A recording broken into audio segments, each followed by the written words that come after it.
किसान भाइयों नमस्कार।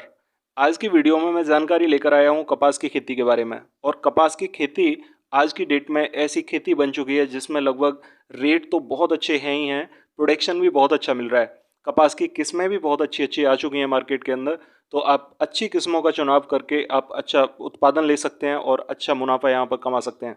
तो किसान भाइयों आज हम जानेंगे कपास की फसल के बारे में सारी जानकारी, जिसमें कि सबसे पहले जानेंगे बुवाई का समय, फसल की समय सीमा के बारे में, कपास की मुख्य किस्में कौन कौन सी हैं और बीज की मात्रा और बीज के ट्रीटमेंट के बारे में यहाँ पर जानकारी आपको दी जाएगी। 1 से लेकर 30 दिन तक का ट्रीटमेंट हमें कैसे करना है, 30 से लेकर 60 दिन तक का ट्रीटमेंट हमें कैसे करना है, 60 से लेकर 90 दिन तक का ट्रीटमेंट हम किस प्रकार से करेंगे, और बुवाई से लगभग 90 से 120 दिन का ट्रीटमेंट हमें किस प्रकार से करना है, और 120 दिन से लेकर 150 दिन तक का ट्रीटमेंट हम किस प्रकार से करें जिससे कि उत्पादन हमें ज़्यादा मिल सके। और यहाँ पर एक ट्रिक मैं आपको बताऊंगा जिससे कि आपको उत्पादन बहुत ज़्यादा मिल सकता है। तो किसान भाइयों पहले सवाल में जान लेते हैं कपास की बुवाई के समय तथा फसल की समय सीमा के बारे में। तो किसान भाइयों अप्रैल के लास्ट में या मई के शुरुआत से लेकर लास्ट तक आप कभी भी इसकी बुवाई कर सकते हैं।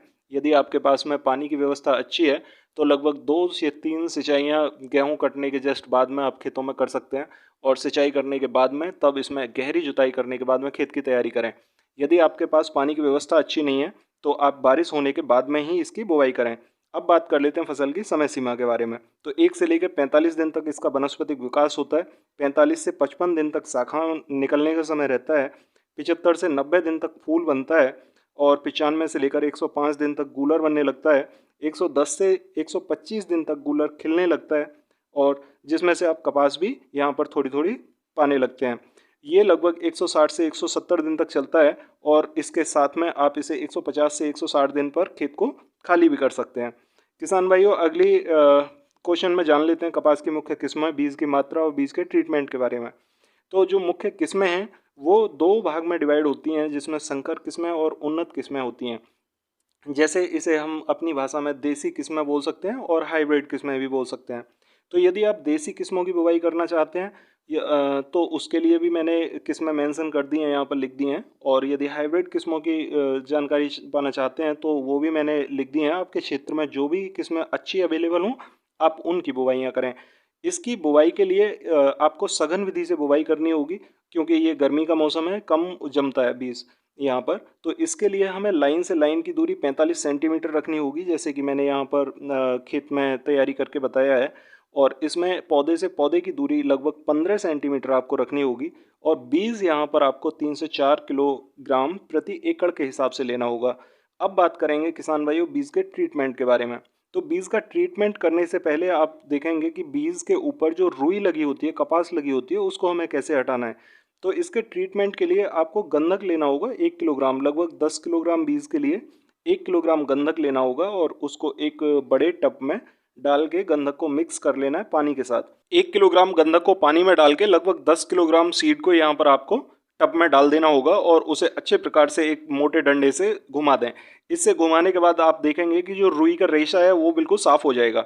इसके बाद आप सीड को लेकर छाँव में सुखा दें, और सुखाने के बाद में आप कार्बेंडाजिम लें लगभग 2 ग्राम, और प्लस स्ट्रेप्टोसाइक्लिन 1 ग्राम लेना है। दोस्तों ये जो दोनों साल्ट हैं ये आपको प्रति किलो बीज के हिसाब से डालने हैं, और इन्हें अच्छे प्रकार से बीज पर अच्छे प्रकार से कोट कर देना है। अच्छे प्रकार से कोट करने के बाद में आप सीड की बुवाई कर सकते हैं। बुवाई करने के बाद में आप देखेंगे कि लगभग 1 से 30 दिन तक का प्रोसेस मैं यहाँ पर आपको बताने वाला हूँ। आपको सबसे ज़्यादा दिक्कतें आएंगी आगे खरपतवार के बारे में। तो खरपतवार को आप नियंत्रित करने के लिए पहले 4 दिन के अंदर, जैसे ही आप सीड की बुवाई करें उसके पहले 4 दिन के अंदर पेंडी मैथिलीन ले लें 1.5 लीटर लगभग, और उसे लगभग 500 लीटर पानी के साथ मिलाकर बीज को उपजने से पहले पहले आप खेत में स्प्रे कर दें। इससे आपको खरपतवारों से यहाँ पर निजात मिल जाएगी, आपको जल्दी से निराई करने की ज़रूरत नहीं पड़ेगी।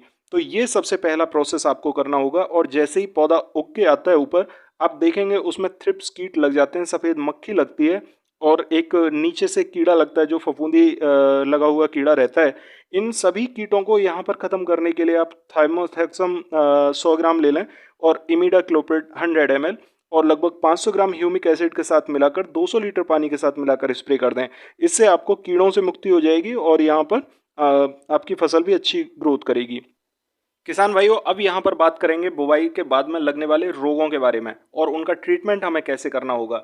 तो किसान भाइयों, पत्तों पर एक धब्बा टाइप लगने लगता है येलो कलर का, जो कि पीले कलर का धब्बा रहता है और हल्का सा लाल कलर में वो बदला हुआ रहता है, जिसे हम कोणीय धब्बा रोग बोलते हैं।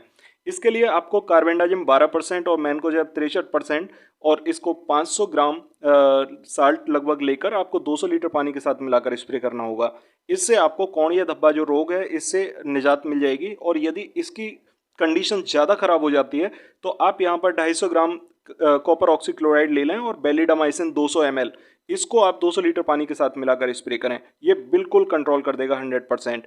और यदि पौधे में उकटा रोग की कंडीशन लगती है तो यहाँ पर मौसम के बदलाव की वजह से ये उकटा रोग लगता है, क्योंकि आपने ट्रीटमेंट यहाँ पर नीचे कर दिया होता है और नीचे की जड़ों की वजह से दिक्कत नहीं आती। ये उकटा रोग मौसम के बदलाव की वजह से लगता है। तो यहाँ पर आपको यूरिया लेना है लगभग 1.5 किलो, और 1.5 किलोग्राम यूरिया को 1000 लीटर पानी के साथ मिलाकर जो जो पौधे खराब होने वाले हैं उनको हैवी नोजल से पौधे की डंडी से थोड़ा सा जड़ पर और हैवी नोजल से वहाँ पर स्प्रे करें। पौधे के ऊपर पत्तों पर स्प्रे नहीं जाना चाहिए। और इससे आप देखेंगे कि जो भी आपके पास में उकटा रोग की समस्या है आपके खेत में, उससे आपको निजात मिल जाएगी। हैवी नोजल से मेरा मतलब है कि नोजल को थोड़ा मोटा कर लें, जिससे कि पानी जो है वो सीधा पौधे की जड़ पर ही जाए। और यहाँ पर 150 ग्राम यूरिया को जब आप 1000 लीटर पानी के साथ मिलाकर लगा लेंगे, पानी यहाँ पर आप और भी बढ़ा सकते हैं यदि आपको लगता है कि पानी की कमी है, तो आप इसे पूरे तरीके से स्प्रे करें। इससे आपको पौधे के उकटा रोग से पूरी तरह से निजात मिल जाएगी। किसान भाइयों, यदि समस्या बहुत ज़्यादा है आपके खेत में झुलसा की, तो आप यहाँ पर कोनिका लें। कोनिका कॉपर ऑक्सीक्लोराइड 45% होता है और कासुकामाइसिन 5% का साल्ट है। इसे आप 200 लीटर पानी के साथ मिलाकर स्प्रे करें। इससे आपको झुलसा की शिकायत 101% खत्म हो जाएगी। ये श्योर गारंटेड इलाज है। किसान भाइयों, इस चैप्टर में बात करेंगे 60 से लेकर 120 दिन तक के ट्रीटमेंट के बारे में। और यहाँ पर हम जानेंगे कि हमें 60 से लेकर 120 दिन के बीच में किस प्रकार से पौधा ग्रोथ करता है और उसका हमें ट्रीटमेंट कैसे करना चाहिए।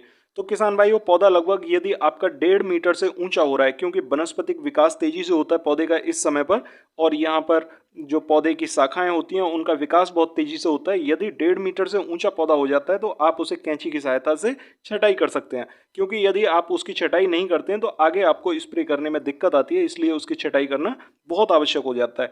यदि आप इसकी छटाई कर देते हैं तो उसका जो गूलर बनेगा या फूल बनेगा वो आपके हाथ के रेंज में ही रहेगा और उसमें आप आगे स्प्रे भी कर सकते हैं आसानी से, यदि आपको कोई रोग की समस्या लगती है।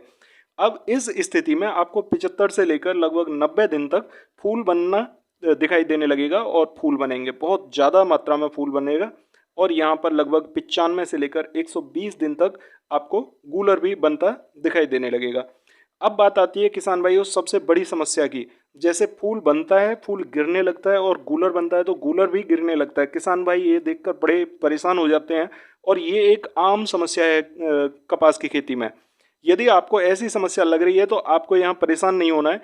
यहाँ पर आपको सीधे सीधे गूलर में 500 लगभग 500 ग्राम लेना है डीएपी, और डीएपी को लगभग 500 लीटर पानी के ही साथ में घोल बनाना है, और घोल बना के आप उसका छिड़काव कर दें। आपको यहाँ जो फूल की समस्या है गिरने की वो कंट्रोल हो जाएगी, साथ में जो गूलर बन के गिर रहा है वो भी कंट्रोल हो जाएगा।